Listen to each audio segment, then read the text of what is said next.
to talk about ayahuasca tourism, and especially about safety in ayahuasca tourism.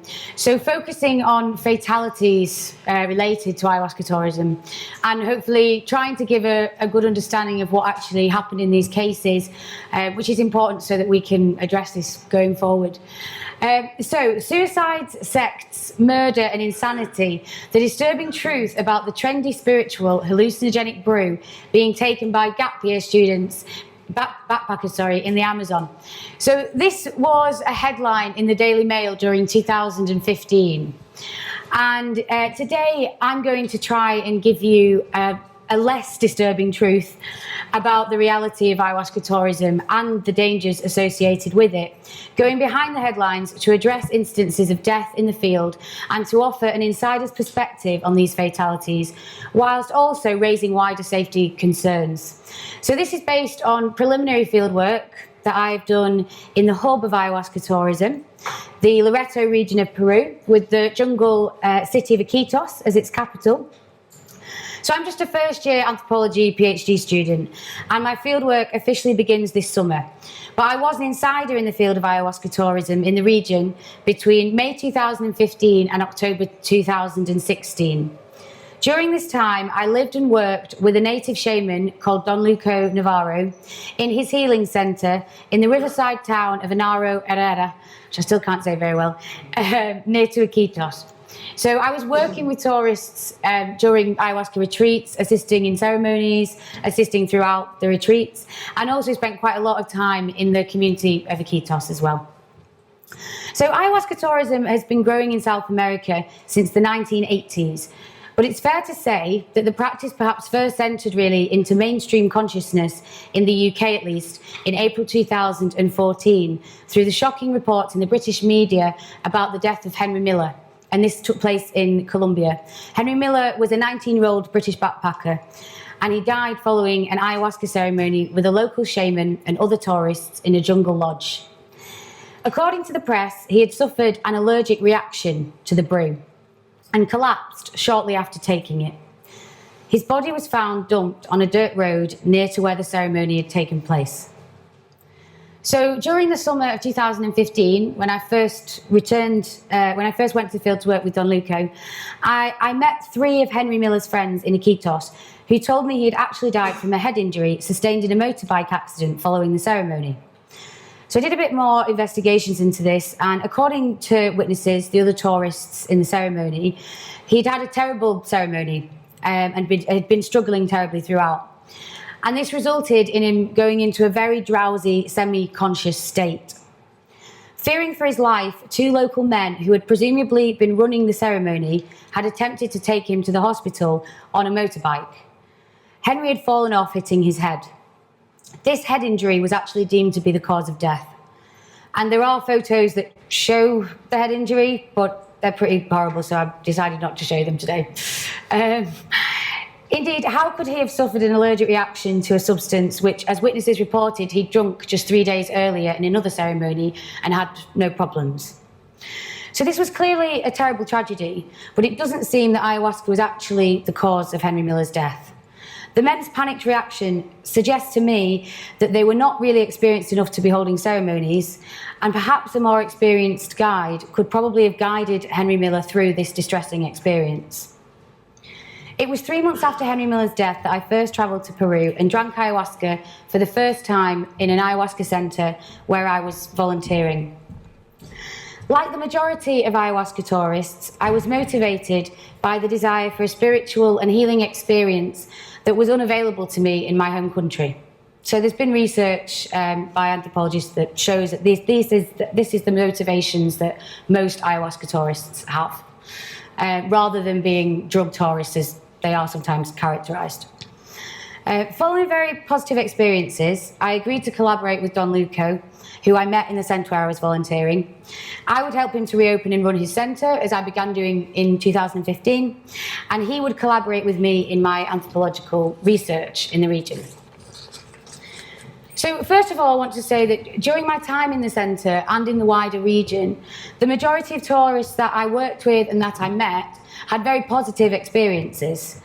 And my preliminary follow-up research and informal contact with many of them in the months following their retreats shows predominantly positive and lasting results. Obviously, we need to do more research into this, but this is what I'm seeing so far. Yet, it was only the few tragic deaths that occurred in the region during my time there that were reported in the mainstream media. Of course, it's normal for the media to focus on tragedy, but it was the inaccuracy and misleading nature of these reports that was quite striking to me. And this is what I'm going to talk about. So, in September 2015, New Zealander Matt Dawson died in an ayahuasca retreat centre near to Iquitos. According to all the major news headlines, it was ayahuasca that killed him, or at least this was the blatant suggestion. So, young backpacker died after drinking psychedelic drugs stronger than LSD. And then backpacker 24 dies in Peru after drinking hallucinogenic liquid and purging himself in an ancient Amazon cleansing ceremony. So he did actually die following a cleansing ceremony, but it was with tobacco. So it was a tobacco purge. This is where you drink tobacco juice made from tobacco solution, made from tobacco and water, and it induces vomiting. And this is a very normal cleansing ritual in the shamanic tradition of Peru and in the area. Tobacco is considered a master plant teacher in the shamanic tradition of Peru. So these rituals are a usual part of practice. But in large amounts, nicotine can be toxic, and a tobacco purge is always quite tough on the heart. So the eventual cause of death appears to have been a heart attack brought on by the tobacco purge. Perhaps there was an unknown underlying heart condition, or otherwise it's been understood as nicotine poisoning. There was, of course, shock and sadness in the region about Matthew's death. These purges take place very often and are usually safe.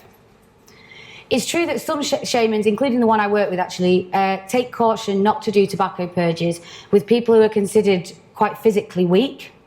But Matt Dawson does seem to have been a physically well man. So I'd say that his reaction to the purge was very surprising.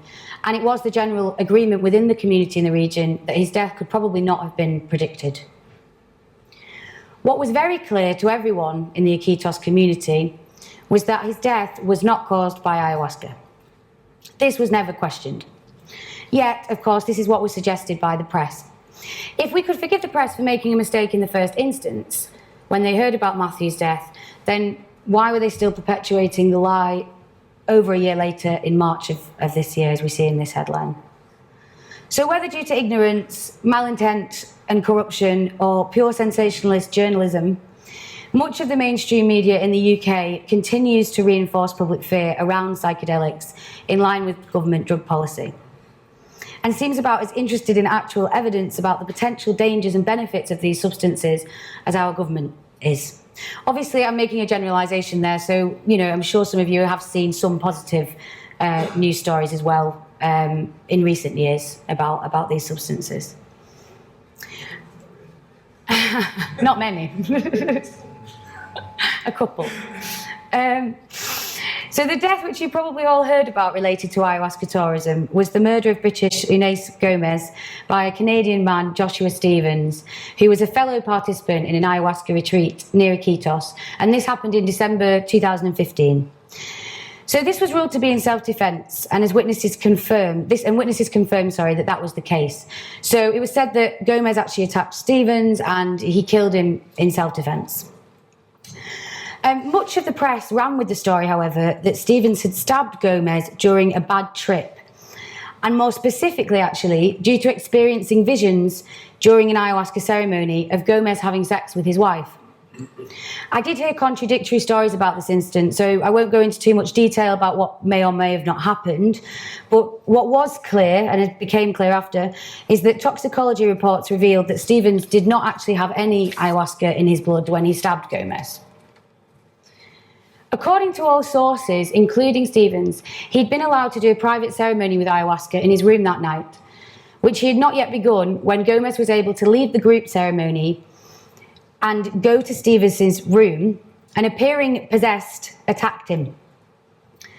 So whatever happened, they both managed to then enter the kitchen and what eventually ensued was Stevens stabbing Gomez with a kitchen knife.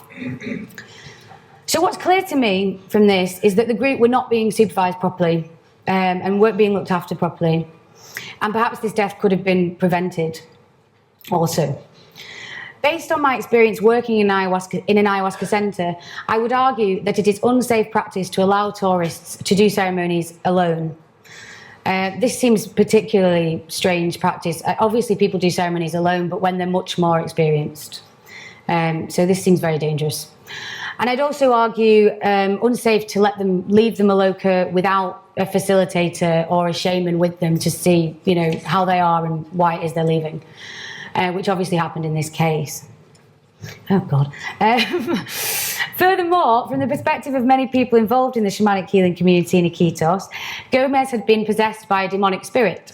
And it's understood as the shaman's responsibility to keep out evil spirits and keep the space protected during the ceremony. This ability to deal with negative energy, demonic presences, and spiritual attacks is understood within the shamanic healing community in Iquitos as an essential aspect of shamanic power.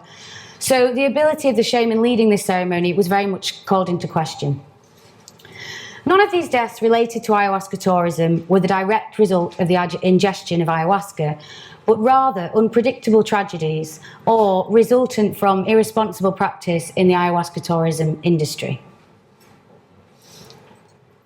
So in the UK, as I'm sure most of you know, DMT became an illegal substance in 1971.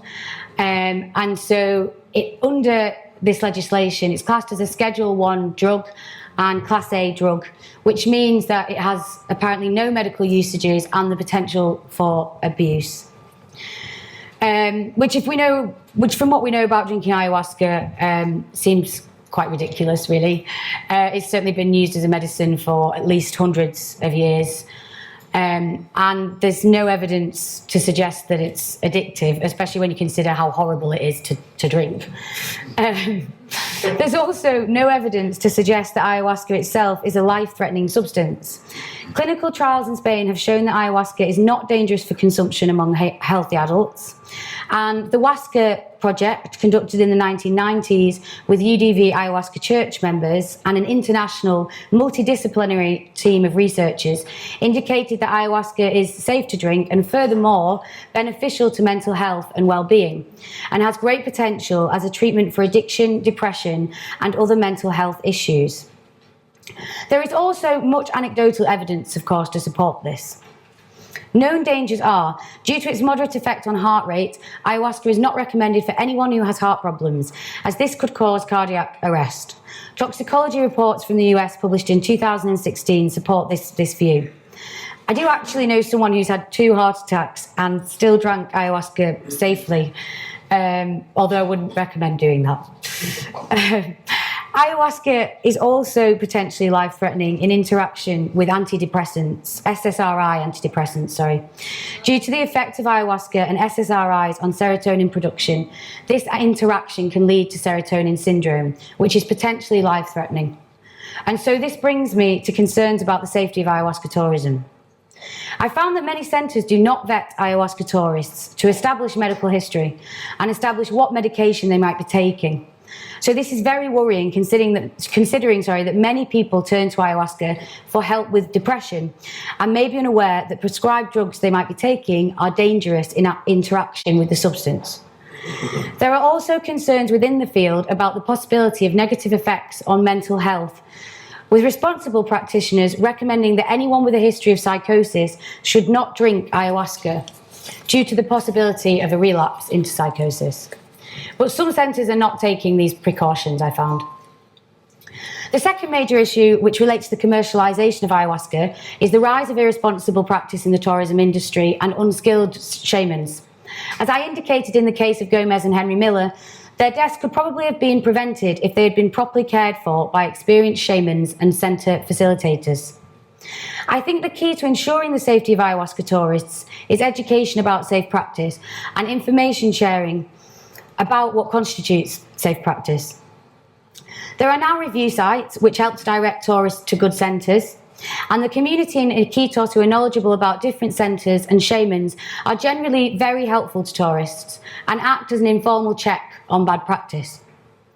The third major concern within the shamanic healing community in Iquitos, which has received little attention outside of it, is brujeria or witchcraft. This played a part in the death of Gomez, according to insiders. Much of the literature about ayahuasca tourism emphasises how the influence of Westerners has caused shamanic practice to become more focused on healing than its traditional counterpart, witchcraft. I don't exactly disagree with this, but my preliminary research does suggest that Westerners living in the Iquitos region, at least, who are engaged in shamanic healing practices, and many tourists also who pass through, are very much aware of sorcery and consider brujeria and spiritual attacks as perhaps the biggest threat to participants' safety. It is common to hear shamans and others involved in the ayahuasca tourism industry accusing others of being brujos. This is perhaps partly due to competition created by the commercialisation, but it's also a genuine concern within the field. My key concern for ayahuasca tourists, though, based on initial research, is with integration of their experiences following retreats. I've conducted follow-up interviews with several tourists 6 months after their ayahuasca retreat, and also many informal conversations with people I got to know who came through the centre and who I met in Iquitos. Resoundingly, they report finding returning to their home countries and the integration of the experience that they had with ayahuasca, initially at least, quite difficult. This is largely because they found that they didn't have very many people to talk to about it, who could understand what they had experienced. Ayahuasca has the power to shatter our view of reality and to make us question the very basis upon which we conduct our lives, which I think can actually be a very positive thing. But I've heard several people describe feeling like aliens in their home countries following ayahuasca retreats. Concerns about integration following several cases of psychosis have led to the creation of the Aftercare Project. And this supports people with the integration process. This project is currently trying to set up links with ayahuasca centres to enable the provision of psychotherapeutic support for ayahuasca tourists on return to their home countries, an initiative which I definitely support. ISEAs are currently working with the Temple of the Way of Light, a very large centre in Iquitos, to do research with ayahuasca tourists to assess the longer-term effects of ayahuasca tourism on participants, and I will continue to do similar follow-up research also. I'd like to emphasise, though, that despite the initial shock of returning home following ayahuasca retreats, my preliminary research with ayahuasca tourists suggests that the longer-term impact of their experiences was overall very positive. These effects include great improvements in the symptoms of, and even in some cases, recovery from depression and addiction. This involved early periods of relapse for some, but within several months, lasting positive results. Newfound spiritual beliefs and changes in perspective, such as one person who described feeling a newfound faith in the future, having had visions of a happy future during her ayahuasca ceremonies. And also wider lifestyle changes, including career changes, such as one guy who was a chef and became a yoga teacher, and another who quit working in bars in Ibiza to become a Kambo medicine practitioner. Anyone who has taken ayahuasca will know that ceremonies are sometimes very difficult, and the process of working through health and emotional issues that we might have tackled during ceremonies certainly continues afterwards. One of the first ayahuasca tourists I ever worked with in Don Luco's centre, and he was in my very first group actually, is a good example of this process. He was a young 20-something-year-old Australian man. And he was very closed about his intentions before and actually during the retreat. And then in the third ceremony, he completely freaked out towards the end. He started shouting that we were all crazy. He was very hard to calm down. He walked out of the Maloka and tried to run down the street with me following him. And I managed to get him to his room and get him to have a shower to calm the effects of the medicine, and began talking to him through the door. And it was through this toilet door that he confessed to me that he was suicidal, something that he'd never admitted to anyone, as his girlfriend, who'd also joined us at that point, said. And his friend then came into the room as well. And we talked through it with him. He told us about his feelings of depression and when they'd started and his general despair with life, really. And I think mainly he just needed to express his feelings, and somehow the ayahuasca had allowed him to do this. Whatever happened during his ceremony and in this period following completely transformed his life for the better. Even the next day, he looked like a changed man, like a weight had been lifted. And I found him sitting on a chair with a massive grin on his face and a hippie band on. We stayed in touch, and he was one of the people that I interviewed 6 months later. And he told me in this interview that that third ceremony had actually been the best. It was a massive turning point for him. He'd changed his mind about a job he was working. He declined another because he knew it wasn't going to make him happy. And he'd been working on a cannabis farm for several months in California, feeling generally very positive about life. He also admitted, having been a complete atheist even during the retreat, that his experiences had led him to acquire spiritual beliefs, and he felt that this was contributing to his improved mental health, something that I'm interested, this link between spiritual experience and mental health. He'd gone through a period of depression again, though, around 2 months following the retreat. But this time he was able to speak about it with a friend, and he was able to work through it and was living happily. I actually spoke to him yesterday, and he's still doing very well, and encouraged me to tell his story and, what he said, promote the benefits of ayahuasca. His case, I would argue, is proof of the lasting benefits that ayahuasca tourism can have on people. And in his case, it was even life-saving, we might say. But it's also exemplary of some of the difficulties with the integration process. Problems with integrating ayahuasca experiences are perhaps inevitable, but ayahuasca and other psychedelics, were inevitable until ayahuasca and other psychedelics are legalized in Western countries and thus integrated into Western culture. People would then not need to travel to South America to access psychedelic medicine legally, and there would be more support networks created for those undergoing healing with these medicines in their home countries. We'll leave it there, I think. I've got one last slide.